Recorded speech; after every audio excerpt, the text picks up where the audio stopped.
cặp yên này một xa làm đài RFA như chi làm cái dân sân có đọc tên này dòng Tết Lăng báo cáo viên đặc biệt của Liên Hiệp Quốc quan ngại về việc về chính phủ Việt Nam không thừa nhận khái niệm người bản địa sanan tế bố làm khái niệm người bản địa các này bây giờ các nhiều bộ pre công nhận cái khoa nhập viện người bản địa thì đã tới nhiều thừa nhận về nhập viện người bản địa làm chi chàng nhiều liên quan đến duyên viện lần chữ là nên giúp nâng ta cái ông tàu nhập viện chữ sang sẽ thuộc về đây cả đây nó như bộ kinh duyên viện đề viện như bộ kinh nó thừa nhận nó công nhận nó đặc đề về bản địa sân như chỉ nên báo cáo viên đặc biệt về quyền phát triển của Liên Hiệp Quốc ông Suja Deva chỉ ra những mặt hạn chế của Việt Nam đặc biệt liên quan đến người sắc tộc thiểu số sau chuyến thăm kéo dài 10 ngày tới quốc gia này. Ante mơ là sa Nupia Sacho làm Nupia Liên Hiệp Quốc Ananyu Suja Deva chỉ ra. Thân chiều ngày 15 tháng 11, ông Suja Deva tổ chức cuộc họp báo ở Hà Nội và phát trực tuyến qua nền tảng Zoom có sự tham dự của phóng viên Đài Á Châu Tự Do. Trong bài phát biểu của mình, ông Suja cho rằng quốc gia Đông Nam Á này có nhiều tiến bộ trong phát triển nhưng còn thiếu hạn chế và chính phủ cần cố gắng hơn nữa để bảo đảm sự phát triển bền vững. Sân trái bộ làm dân này nhục lụ dân bên nó một đang là một nẻo cực lệ nhục phát biểu của mình. Cái ông Suja này là cho rằng quốc gia Đông Nam Á này có nhiều tiến bộ, làm một tiến bộ trong phát triển nhưng còn nhiều hạn chế và chính phủ cần cố gắng hơn nữa. Việt Nam nhiều nói một đằng làm một nẻo đấy anh tây bộ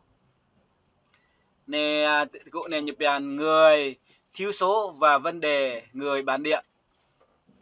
sân tây bộ nhập viện đặc đây cả đây nhập viện dân tộc thiếu số như là thế này trong các văn bản của chính phủ và Đảng Cộng sản Việt Nam ban hành có nhưng cam kết không để các cộng đồng người dân tộc thiểu số bị bỏ lại phía sau. Tuy nhiên có sự khác biệt giữa cam kết trên và bản giấy tờ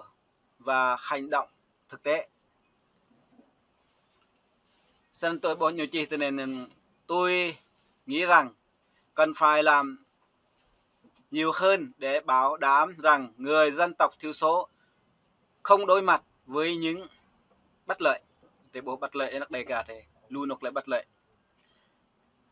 Cho ông hay, bản thân nhận được thông tin nhiều người thuộc nhóm dân tộc thiểu số không được cấp thẻ căn cước công dân, chứng minh nhân dân và do vậy họ không thể tiếp cận được các dịch vụ luôn nhung ta đề cả để nhập viện chứng minh nhân dân này hiện tế bộ chứng minh nhân dân này sẽ dùng kra le sir le beta tục kra lo le so le be ông bon sang để nộp rak lo sân tế bộ như lẽ như chi thì cụ này như lẽ là ông bày tỏ quan ngại về việc nhà nước Việt Nam không thừa nhận sự tồn tại của khái niệm người bản địa. Theo ông, chính phủ ủng hộ tuyên bố của Liên Hiệp Quốc về quyền của người bản địa, viết tắt là UNDRLFP năm 2007 cho nên họ cần phải phép người dân tộc thiểu số tự nhận mình là người bản địa. Rồi là cái bản địa nên lại tự nhận người bản địa lo chi tốt tật lắc chỉ này há dòng thế. Nguyên tắc chính của công ước về quyền của người bản địa là một người phải có quyền tự xác định liệu họ có muốn được coi là người bản địa hay không. Ông nói nhớ lại nè, lợi ích này là không đồng đều từ các hiệp định thương mại, trong liên quan thương mại này. Theo ông Surya Deva, Hà Nội không được bỏ qua các yếu tố về nhân quyền, quyền lao động và môi trường trong các hiệp ước thương mại với quốc tế. Việt Nam đang có 3 hiệp định thương mại thế hệ mới với EU, Anh Quốc và CPTPP. Các hiệp định này buộc Việt Nam cần tôn trọng các quyền lao động và môi trường. Ký kết Việt Nam này, hàng trăm căn EU làm nước EU, làm thành viên EU là bao nhiêu nước này. Tôi nhận thấy chính phủ Việt Nam thừa nhận lợi ích từ các hiệp định thương mại không được hướng điều giữa các địa phương và giữa người với người. Lùm nông ta chi liên quan nên thế bộ là dân tộc bản địa trên nên á. Như bộ thừa nhận tuy si có bộ theo rằng phân tích. Như thừa nhận tới đây như thừa nhận là người bản địa như sarang lụt chi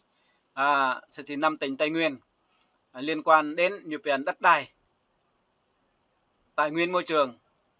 và địa lý ở vùng 5 tỉnh Tây Nguyên. Cho nên như một song thừa nhận dân tộc Dega đây là như một dân tộc bản địa từ xa xưa dân Pia. Sân liên quan như Pia này vụ nổ súng tại Đắk Lắk ngày 11 tháng 6 vừa qua dân Pia này nhiều mùa liên quan đến từ năm 1975 đến năm 2023. Bây giờ nên dân Pia càng ngày càng thu hẹp đất đai của người dân bản địa vùng Tây Nguyên. Còn người dân tộc Kinh mà càng ngày thì càng phát triển, càng ngày càng mở rộng về đất đai. Tại sao là càng mở rộng về đất đai? Như về người Nghệ An, Hà Tĩnh, như về kinh tế mới đổ vào vùng Tây Nguyên. Nói chung mà vùng Mơ Trắc nói riêng sẽ chỉ có bộ từ năm 90 89 khoảng 90, có thể năm 85 các bạn. Như tôi hồi năm là đưa khu vực đất đai của người bản địa ở Mơ Trắc, ở khu vực như về Ekapan làm nền kinh tế mới nhiều chiếm chia chuyển về hết 100%. Nên diện tích đất đai khu vực Mơ Trắc nói riêng mà Đắk Lắk nói chung càng ngày càng thu hẹp. Cho đến mà năm 2023, hình như là đến 2023, 2024 là hoàn tất như giải phóng đường Hồ Chí Minh đoạn tránh phía đông giáp thành phố Buôn Ma Thuột, chiều dài của nó là 19,6 gần 40 km, chiều rộng của nó là 12 m. Vốn đầu tư thường vốn đầu tư đầu tiên Trung ương rót 1.500 tỷ. Sau đó như lệch thi công gần 1 km. Chậm trễ tiến độ thi công do là giải phóng mặt bằng lên tới 1.800 tỷ. Sân thế bộ nên duyên bè nên càng ngày đất vùng Tây Nguyên càng thu hẹp. Sân nhé, tal xa biết tal tùa là thế bộ. Về niềm tin về tôn giáo độc lập của người Dega, một số điểm nhóm như bè nên dần giải tán, không nục na cộng sản giải tán. Brain mút nào hội thánh Tin lành Việt Nam miền Nam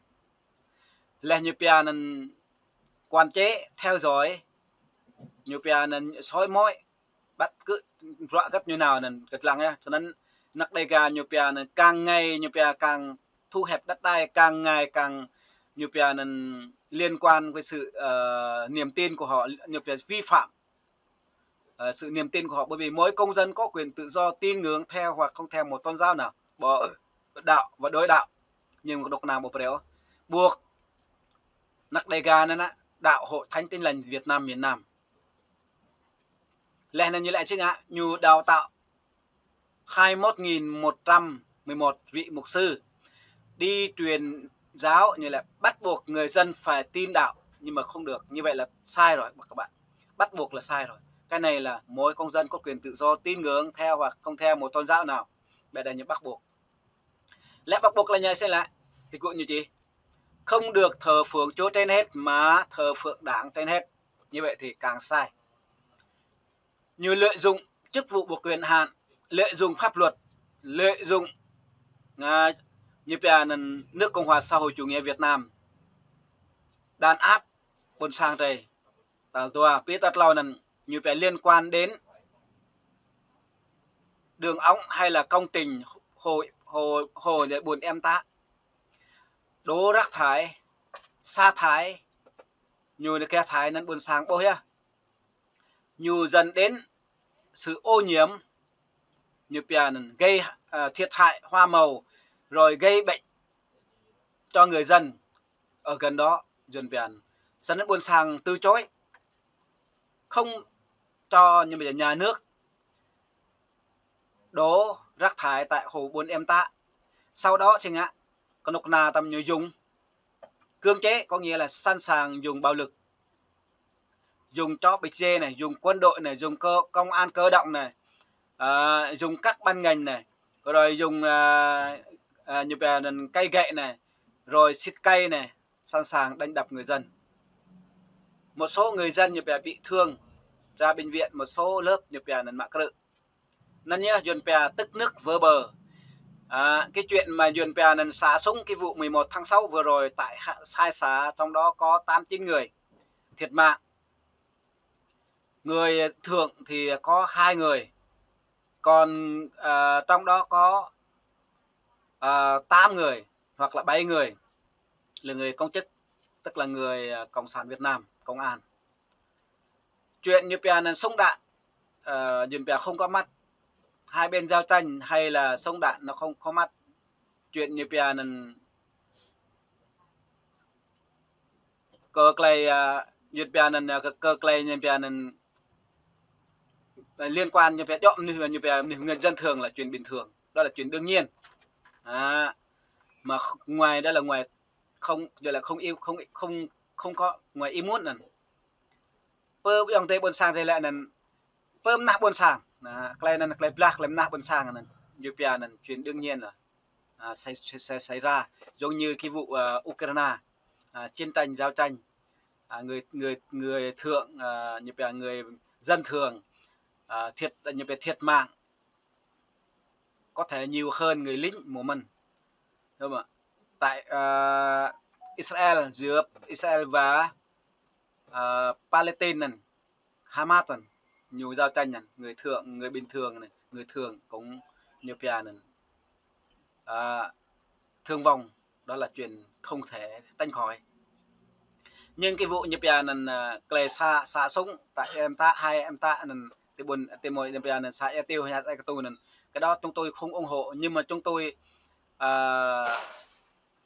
cái đó cho đó là vị là sự phản kháng do Cộng sản Việt Nam càng ngày càng thu hẹp đất đai của người Tây Nguyên. Thứ nhất, thứ hai về niềm tin của họ, bắt buộc người họ giải tán hội thánh của họ, tư gia của họ, rồi gia nhập hội thánh Tin Lành.